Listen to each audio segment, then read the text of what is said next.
Hello, my name is Maya Weathersby, and today I'll be giving a presentation on how we should be aware of the amount of fatty foods we consume. I want to give a brief story about my husband who recently had open heart surgery. He went in after getting bit by a dog, and they looked at his heart and noticed that he was having irregular arrhythmia.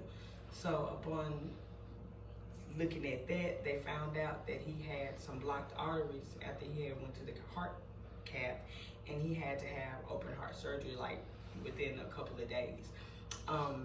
He went in with originally 3 blocked arteries. I think they were like at 60, 70, and 80%. But after the surgery, he had 5 blocked arteries, and he had to have a quintuplet bypass.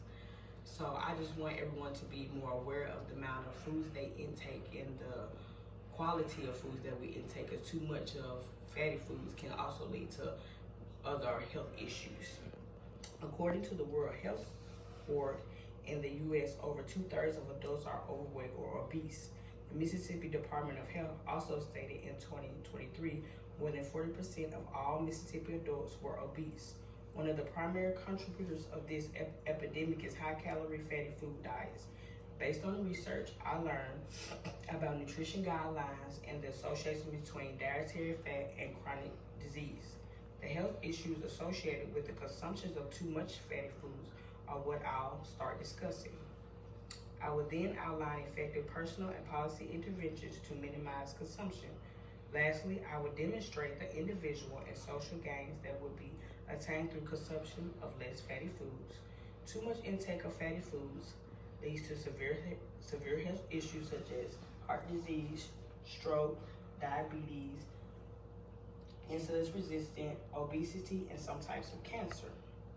According to a study published in the American Heart Association, Carson and colleagues state that highly saturated and unsaturated fats cause elevation of low-density lipoprotein cholesterol and predispose to coronary heart disease and stroke.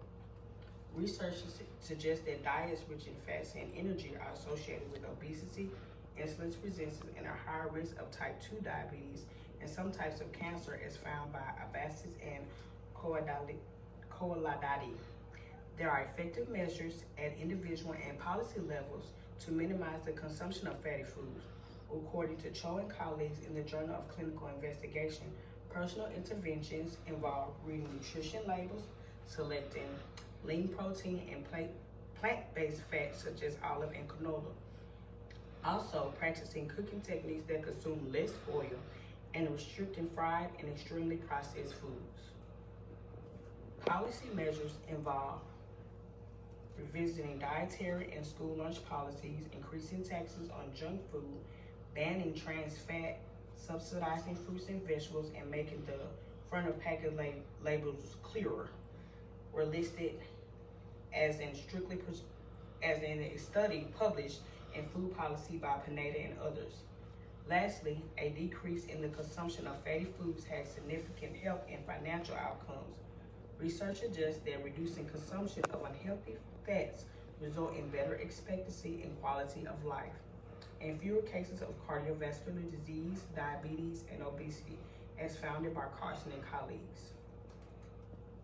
Healthier diets save on health care expenses and enhance community resilience to the burden of chronic diseases.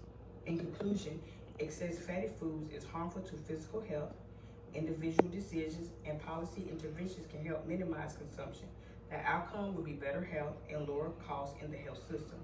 Being aware of the fats we consume is one easy but effective move towards a healthier life.